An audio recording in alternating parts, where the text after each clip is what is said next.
started with a sound so faint I almost thought I imagined it. A soft, rhythmic tapping, like fingers drumming on glass.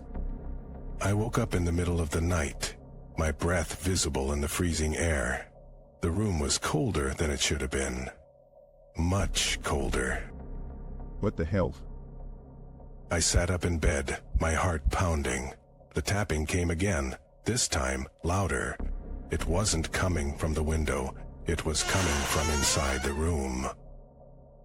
Who's there? No answer, just the tapping. I reached for the lamp on my nightstand, but it wouldn't turn on. The power was out. The moonlight streaming through the window was the only light I had. I squinted into the darkness, trying to see where the sound was coming from. And then I saw it, a shadow, moving, just beyond the foot of my bed. This isn't funny. Who's there? The shadow didn't answer. It just stood there, perfectly still. I could feel my skin crawling. My breath came out in short, panicked bursts. I reached for my phone on the nightstand, but it was dead. Completely dead.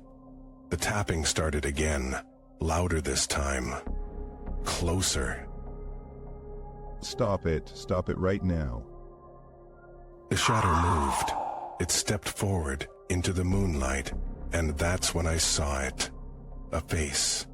Pale, almost translucent, eyes black as coal. It smiled at me. A smile that didn't reach its eyes. A smile that made my blood run cold. What do you want? It didn't speak. It just kept smiling. And then it raised a hand that looked like it was made of ice. It pointed at me, and then it pointed at the window. I turned my head, following its gesture. The window was frosted over, but I could see something written in the ice. 2 words, cold wake. What does that mean? What the hell does that mean? The shadow didn't answer. It just kept pointing, and then, slowly, it began to fade. The tapping stopped. The room grew warmer, but the words on the window remained. Cold wake. I didn't sleep the rest of the night. I couldn't. Every time I closed my eyes, I saw that face, that smile, those words. The next morning, I tried to convince myself it was just a nightmare, a bad dream brought on by stress, but deep down, I knew it wasn't. The words on the window were still there, etched into the frost. I wiped them away, but they came back. Every time I wiped them away, they came back. This can't be real. This can't be happening. I called a friend, male too. He's the kind of guy who believes in ghosts, spirits, all that stuff. I needed someone to talk to. Someone who wouldn't think I was crazy. Dude, you're not crazy. This sounds like some serious paranormal activity. You need to figure out what cold wake means. How am I supposed to do that? Start with your house. Has anything weird happened there before? Any history of hauntings? Not that I know of. I've only lived here a few months. Maybe it's not the house. Maybe it's you. Have you done anything recently that could have pissed off a spirit? Like what? I don't even believe in this stuff.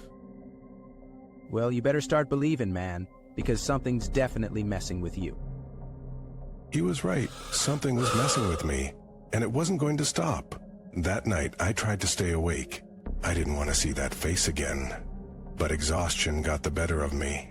I fell asleep. And that's when it happened again.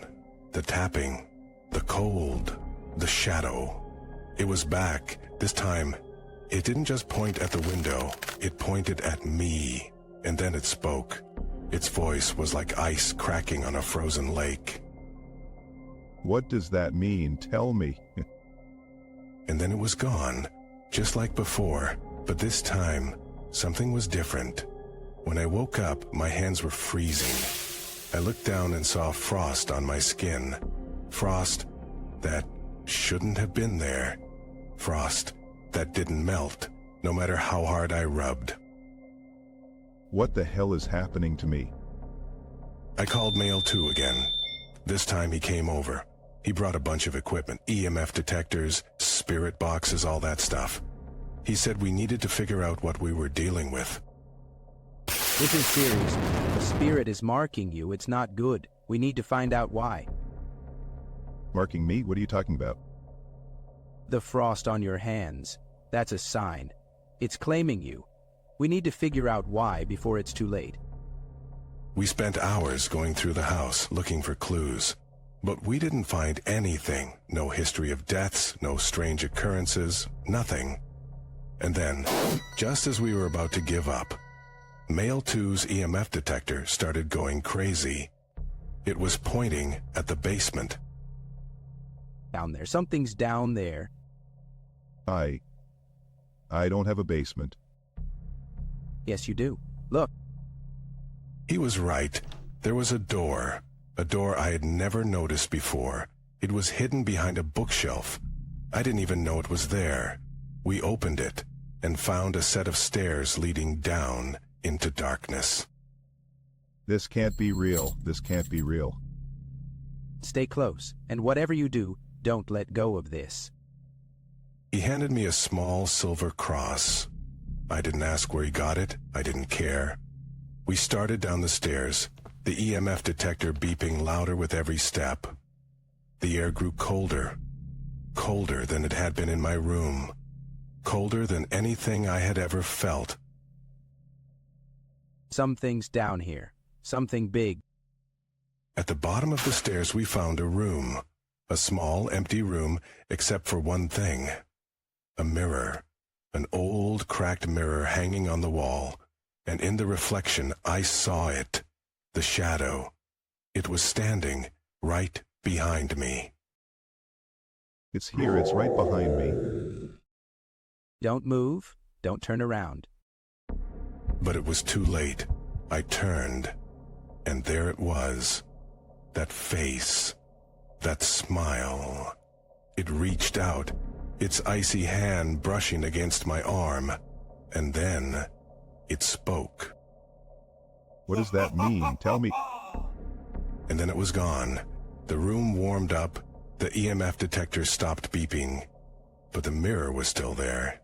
And in the reflection, I saw something I hadn't noticed before. A date, etched into the glass. The date of my birth. Dude, what the hell is going on? I don't know, but I think it's been with me my whole life. We left the basement and never went back. Male 2 tried to convince me to move, to leave the house behind, but I knew it wouldn't matter. The shadow wasn't tied to the house. It was tied to me, and it wasn't going to let me go. That was a month ago. Since then, the cold has gotten worse. The frost on my hands doesn't go away anymore, and every night I hear the tapping. Every night I see the shadow, and every night it says the same thing. I don't know what it means. I don't know what it wants. But I know one thing. It's not going to stop. Not until it gets what it's after. Not until it wakes me up for good. And when that happens, I don't think I'll be coming back.